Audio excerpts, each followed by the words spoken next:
no key for the cable car. Josh, he's gotta have it. He's gone. We're too late. Shh, quiet. It may have taken him down to the mine. Wait, don't move. Holy shit! What the? I'm gonna get that key right from that thing's goddamn bedroom, and then I'm gonna get us all the hell out of here. Holy shit! Hey! Whoa! Let's find a way down to where this fucker lives.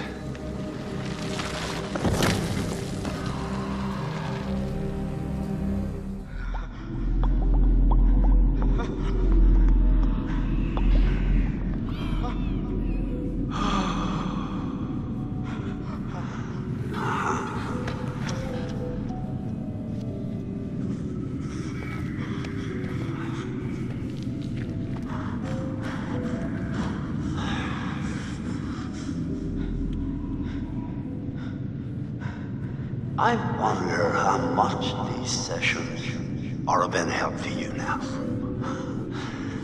Just won't listen to me and things seems pretty fucked up.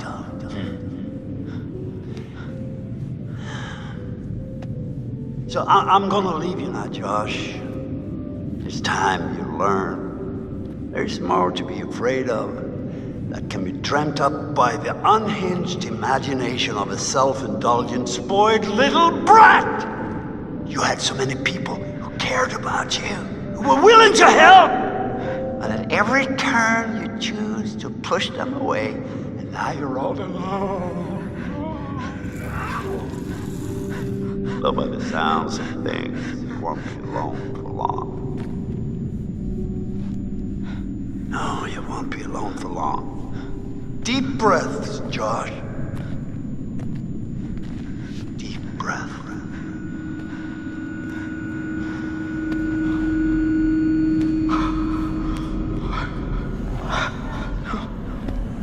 No.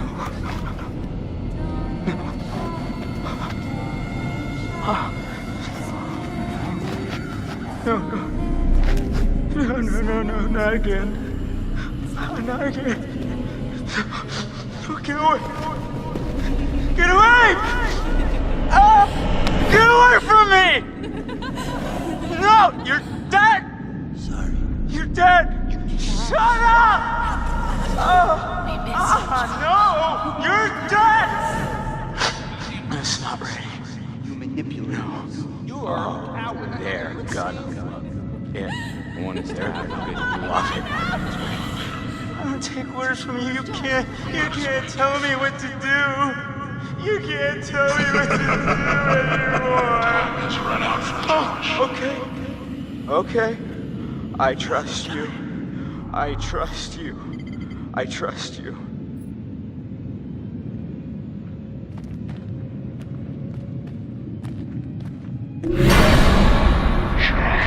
No. You're not real. You're all alone down there. No, not again. All alone. But you're with us now. Family. Get away from me! Get away! Why didn't you save us, Josh? Why did you want us to die? I didn't want you to die. I swear.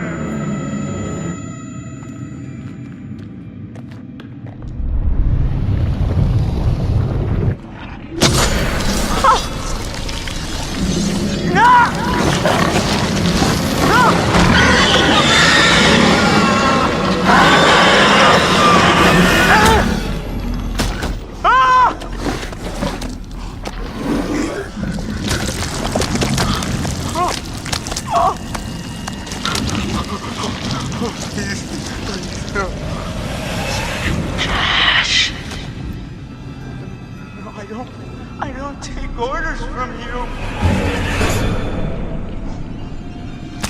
No! Is this what you want? No! No! Why are you doing this? Leave me alone! Why are you doing this? Why didn't you save us, Josh? Why did you want us to die?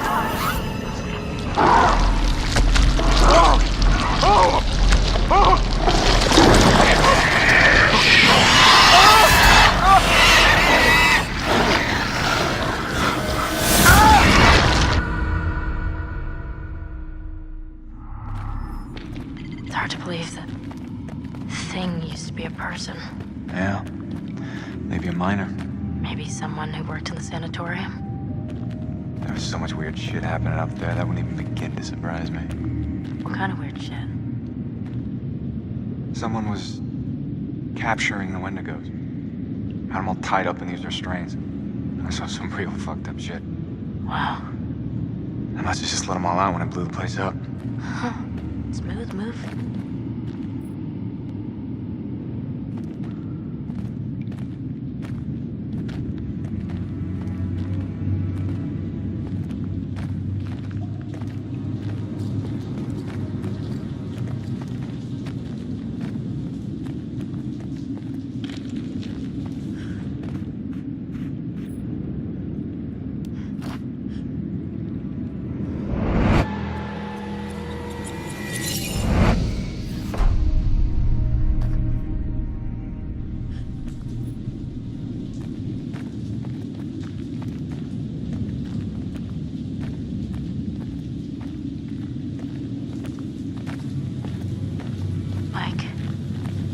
Is that what I think it is? Shit.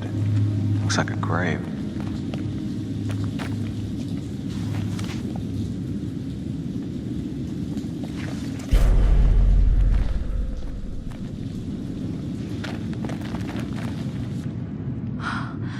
Oh, God. Mike, this is Beth's. This is her watch. What? Let me see. Look, there was a cross here. So this is where she was buried. But who dug her up? Let's keep moving.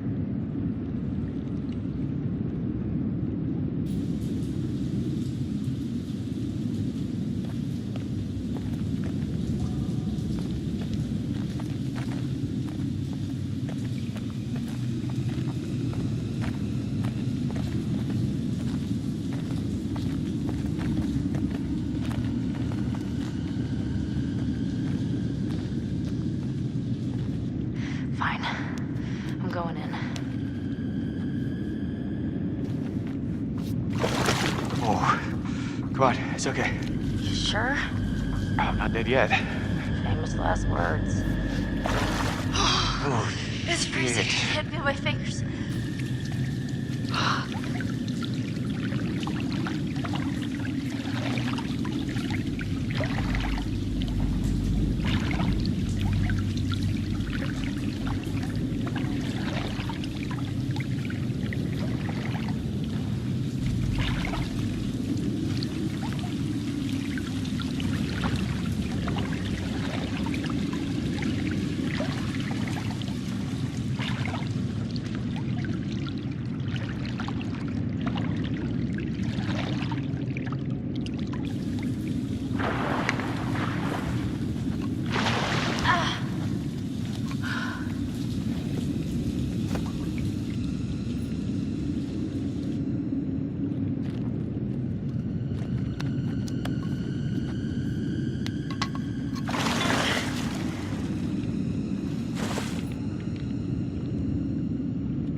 You see that?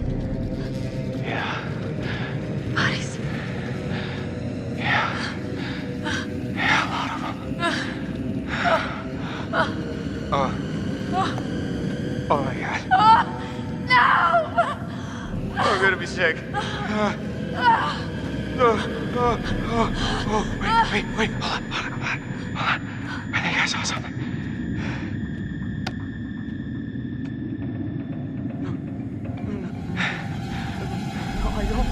I don't take orders from you.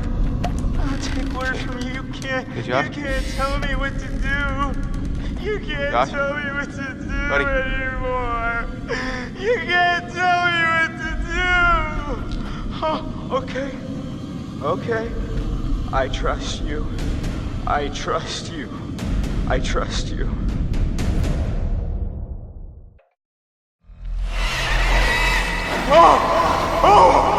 What's the matter with Mike? He's tripping or something. Josh! Mike, Josh! Hey, man. don't hit me, please. Well, you were deep in it, man. Full mental jacket. We didn't think we'd get you back. Hey, let's just get the fuck out of here. Okay. Josh, do you have the key for the cable car? Yeah. Oh, good. You see that over there? That means there's a direct way out. Come on. There's no way Josh is gonna make it up there. Okay. If you help me up, I can go back to tell the others we're okay. Yeah. Yeah, good. You bring Josh back the way we came, and we'll all meet at the lodge. Be careful. Yeah, you too.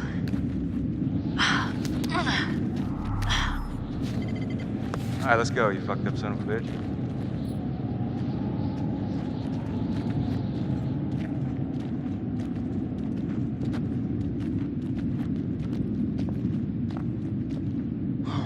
You didn't have to hit me so much, man. Yeah, I'm sorry about before, man. I thought you killed Jess. I was wrong.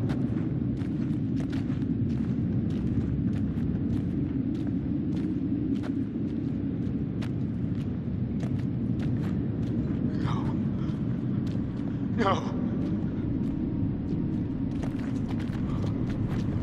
Oh! Oh! Oh!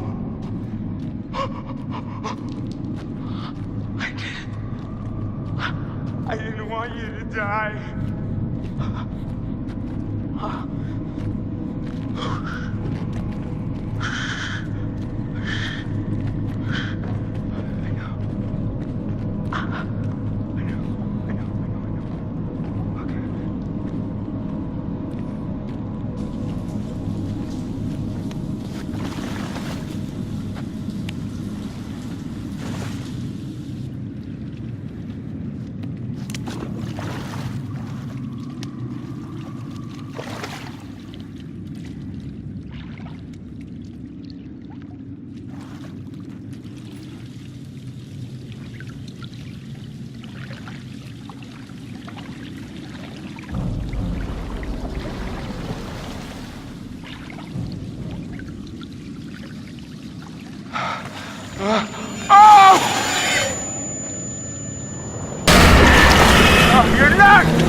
Sam.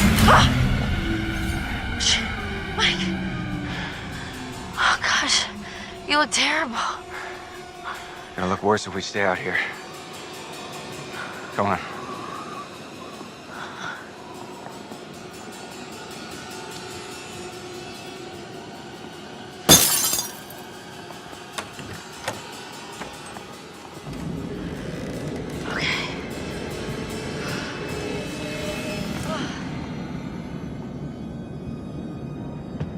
What happened to Josh?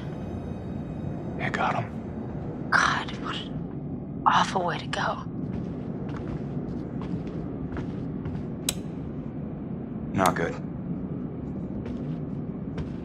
What do you think we should do? We should check the basement. Might be someone left down there.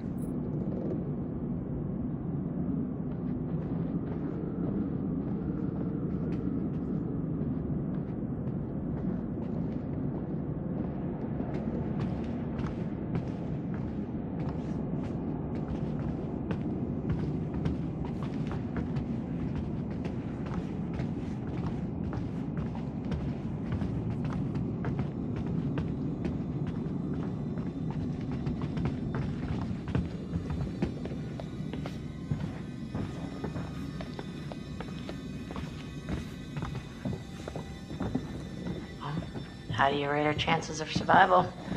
I'm trying not to think about it. Go, go, go! Oh my God!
structure is completely destroyed. Over. Hold on. I'm seeing something. I have confirmation on 2 survivors. Let's pick them up.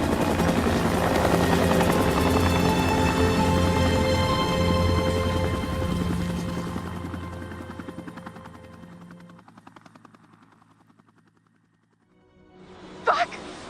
No!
The old man, I don't know how to describe him. I mean, You said you thought he was stalking you at first. Did anyone else in your group think that? well, yeah, Is it possible they could have killed him? what? No, you don't understand. Don't you understand? If he attacked you, He saved my life. And I watched him die. I thought we were close. After his sisters disappeared, he'd come and talk to me. He said I was the only one who understood him. I thought we had a connection. If you need someone to talk to, I'm fine. sometimes, after a traumatic experience, I said I'm fine. It was my fault Mike died. I wasn't supposed to move. But I did. And he saved me. So it's my fault that he died. You need to listen to me. I don't care if you believe me or not. It doesn't matter because you will. You need to go down to the mines. what's in the mind, Sam? I've seen what's down there, and I'd give anything to unsee it.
I am Hayden Panettiere, and we are here at the studio recording Until Dawn. My name is Rami Malek, and I play Josh. My name is Megan Martin. My name is Brett Dalton. My name is Antonella Lentini, and I played Hannah and Beth. My name is Jordan Fisher, and I play the character Matthew, Matt for short. I'm Nicole Bloom, and I play Emily in the game. My name is Noah Fleiss. I am Galadriel Steinman, and I play Ashley. So Until Dawn is the story of 8 teenagers who revisit this cabin in the woods about a year later after a really traumatic experience where I've lost 2 of my sisters, so coming to kind of get some closure in that respect. One of the things that Larry does really well is make these multi-layered characters, and I think for just the story in general, it follows the quintessential horror film plot lines, but the characters are so unique in themselves, and I think that's very cool. Oh, I hope this was the right thing to do. What? You know, getting everyone together on the anniversary. I mean, Josh seemed really pumped about us all doing something, didn't he? Yeah, no, he definitely did. I haven't seen him so excited about something in forever. Good, good.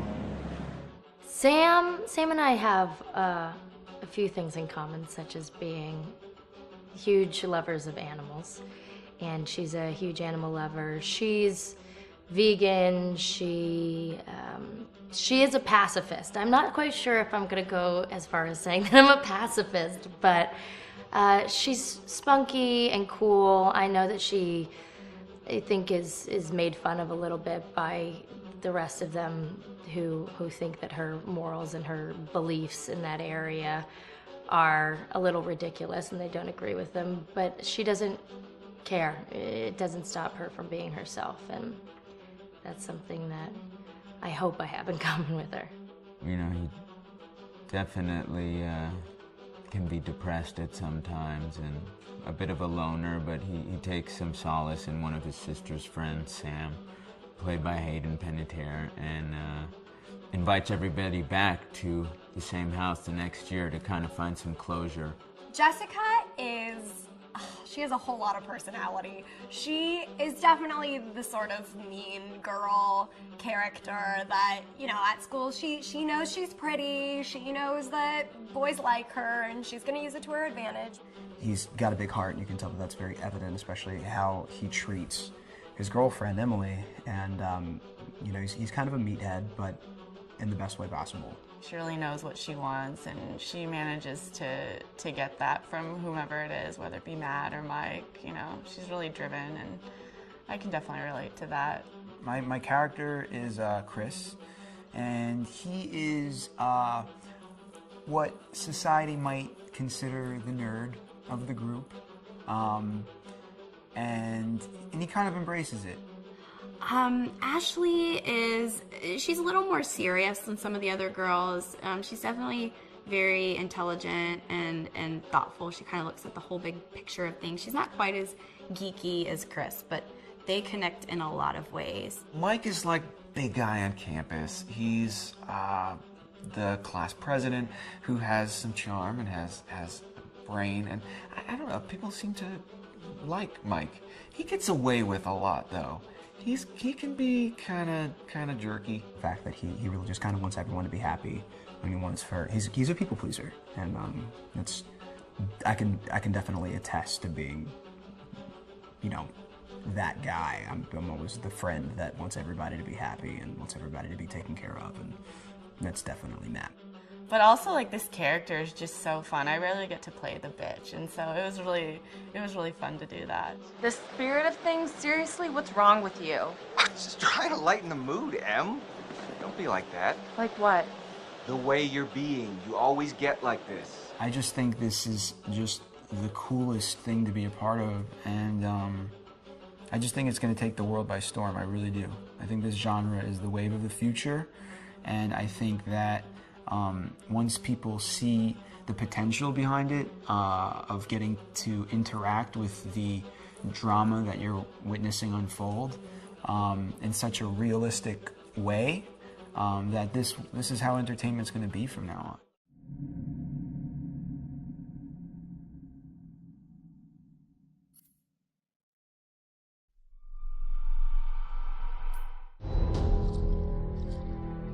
Hi, this is Lee Robinson, production designer on Until Dawn. The production design for Until Dawn started with the great teen horror script that sets the characters in a Canadian winter mountain lodge, being a contemporary setting with visual clues derived from classic films of that genre, such as Hitchcock's Psycho and Stanley Kubrick's Shining. The storyboards are vital to the production design as it allows the designer to understand the scale of the environments to be made and the detail that would be seen to create the atmosphere of a horror. This took us into concepts that took these storyboards further, visualizing the world through the color palette, the lighting, tone and the mood, and developing key locations such as the lodge, the cable car stations, the forests themselves, the wilderness. As you can see, the environments and atmospheres change quite a bit from warm and inviting to cold and threatening. The Millionaire's Mountain Lodge was a key example. It was designed to be made from nearby stone and timber, embedding it into the landscape, with a contrasting and contemporary interior needing to be opulent and extravagant. We created dark and claustrophobic corridors with ominous and large open spaces, almost cathedral-like in size, and with huge structures to silhouette and dwarf the characters within, providing a labyrinth to explore and wander.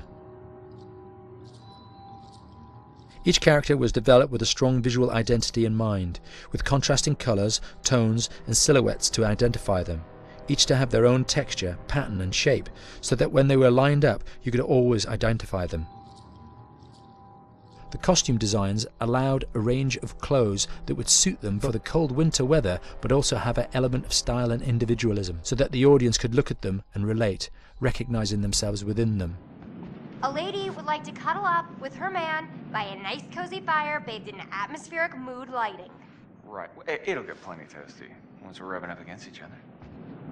Mike, fire and mood lighting. Yes. Working with the lighting artists, we really brought the look and feel of the world together, and this required a thorough understanding of the visual language of teen horror. A key scene was where all the characters emerge out of the rear of the lodge chasing Hannah. A contrast is evident straight away from the exterior wilderness to the warmth of the lodge.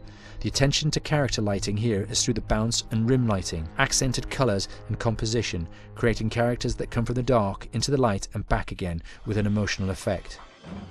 Guys, there's someone outside. What the hell?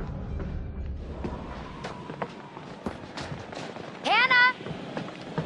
What's going on? Where's my sister going? It's fine. She just can't take a joke. It was just a prank, Han.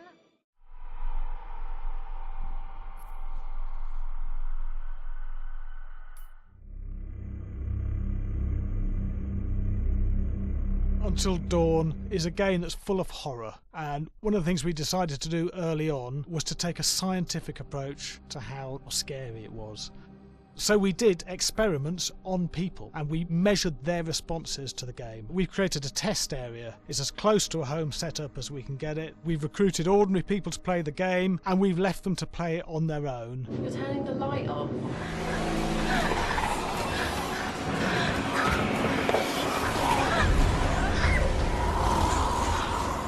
The only difference is it's rigged with cameras and microphones that relay the data through to the next room where people are watching them play. Bracelet here we use for biometric testing. It measures the player's emotional response. It's called a galvanic response sensor. It makes contact with the user's skin and it measures the electrical conductivity across their skin. It's the same principle as an old-fashioned lie detector. When you're stressed, you sweat a little, very sensitive. It picks up tiny changes if the player is feeling anxious or scared. That data's fed back to a testing team. It comes through as a graph. I'm so sorry.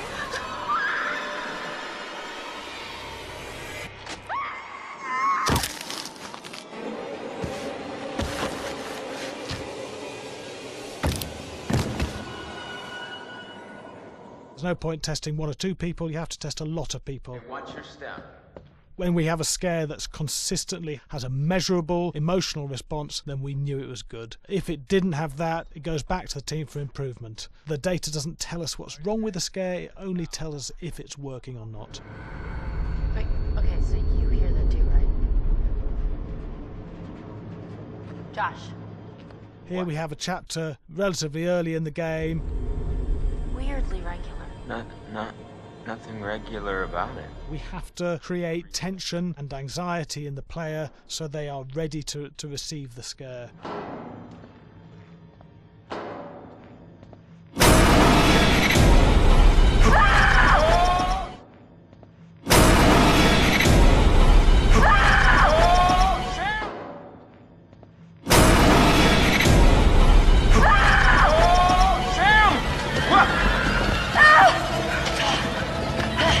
Give the player time to recover, to cool down, to calm down, and then start building the tension again before we do the next scare. Hey. What? Hey. What the hell? Boom. You just got mugged.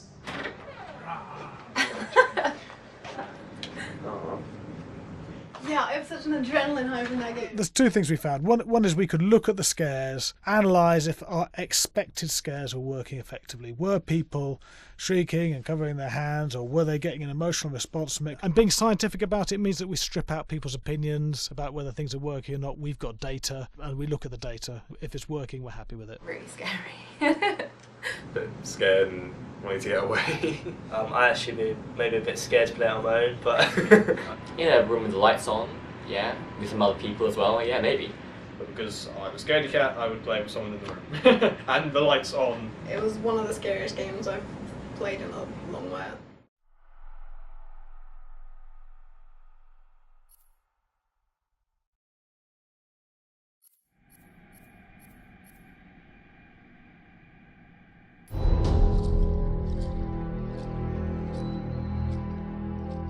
Just move over there. Go on, move. Let me say what I came to say.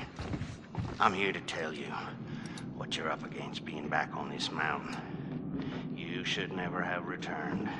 I don't know why you did after what happened last year. You mean with Hannah and Beth? Yeah, how could you know without being involved? I don't take kindly to you kids coming up here to my mountain. Your mountain. The mountain don't belong to me, it's true. But it don't belong to the Washingtons. This mountain belongs to the Wendigo. Hi, this is Lee Robinson, production designer at Supermassive Games. Understanding the ancient myths of the Wendigo was key for their development that helped the visual look. Through sketches and concepts, these elements were visualized, such as eyes being milky, almost dead, with loss of lips and eyelids due to frostbite, fangs growing and arms and legs getting longer, with skin hardening and thickening to look snarling and menacing, yet withered and lean. What the hell was that? Another fucking piece of... Fingers and toenails extending like claws, allowing them to climb effortlessly. We made them look gaunt and weathered, and having ragged remains of clothes they wore. Blood-stained and rotten, with patches of hair still remaining, they retained strong skeletal limbs, which enable them to be agile and quick through the environment. Where are you?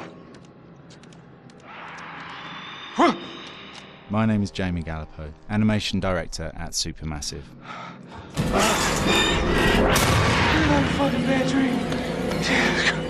The overall direction on the creature was to be very strong, to be extremely fast. We wanted a spider-like movement to the creature. 1 minute scampering to leaping and then crawling, almost instantaneous. And finally, we wanted the creature to have this real, uncontrollable thirst for flesh. From a sound design perspective, the Wendigo is a real challenge. For the main vocalizations of the Wendigo, we used our own vocalizations, various different animals from the exotic to the farmyard, various plugins and processes to gel these sounds together and keep a human resonance behind that voice, telling the backstory of the Wendigo.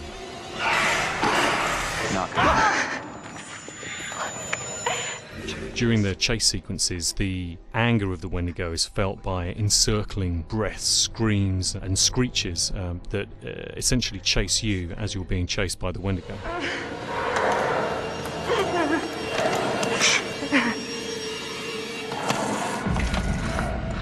We would layer them up in a multitude of layers, sometimes 15, 20 sounds playing at the same time, to build up the vocalizations for this fearsome creature which is always in attack mode, hyperactive, and chasing you throughout the game.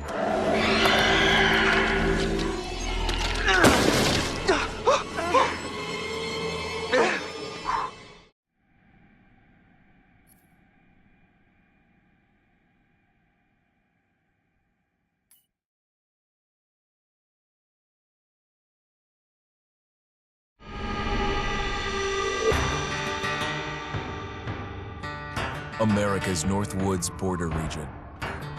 Within this land of 10,000 lakes and miles of dense timber, a hideous creature is believed to lurk.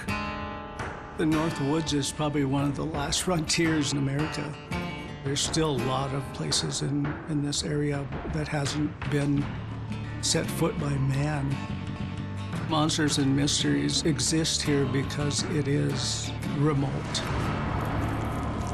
Up in the North Woods, winters are long. In times of biting cold and isolation, a devouring monster is believed to come forth. It's terrorized native people for generations. Growing up, I was told, like, don't go outside, the wendigo will get you.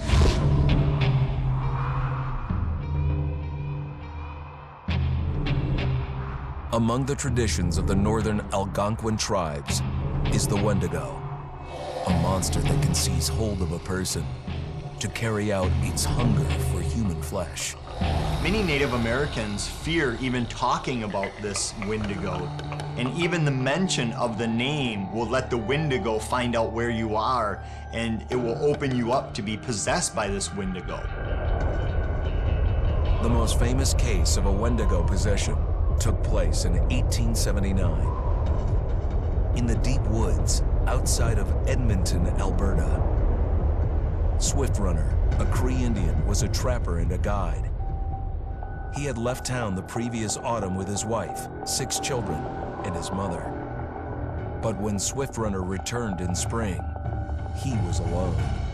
Swift Runner came into a nearby village telling this heartbreaking tale. I had to watch them starve to death. Of his family being killed by starvation, and that he was the only survivor. My whole family gone. It wasn't hard to understand a family falling victim to a brutal winter. To even not. Yet something was suspicious about Swift Runner. He was a strapping man, and he came into town weighing over 200 pounds. It didn't look like somebody who had just weathered a terrible winter. He wasn't malnourished, didn't look like he was starving. He looked healthier than ever. After a few nights, it became clear that something was wrong. He started having night terrors, screaming in his sleep. I am the wendigo! Villagers alerted the police. Swift Runner actually guided them back to his winter cabin.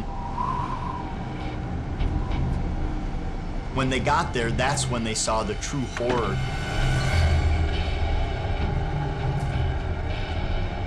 Human skulls were scattered around, many bones, some of which had been snapped in half and the marrow inside had been drained. They had never seen anything like it. Swift Runner had killed his entire family, shooting them, hitting them with an axe, strangling, and then eating most of their bodies.